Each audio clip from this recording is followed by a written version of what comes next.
Hello guys, welcome to Tech Tricks tutorial.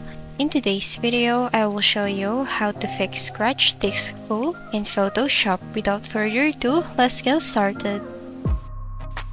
Now, when you see this message upon trying to open your Photoshop, just press Ctrl Alt Shift and then hold it while opening your Photoshop.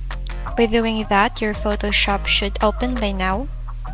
Another tip is when you're making a new document, make sure that this is not on inches, but you just have to make it pixels, since if it is on inches, your document size will be a larger one, and we don't want that to happen.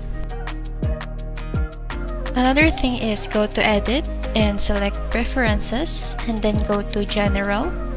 And then select this, scratch this. By this, you can monitor the free space of your drive, and make sure that your Photoshop is select on a right drive that have enough space for your documents.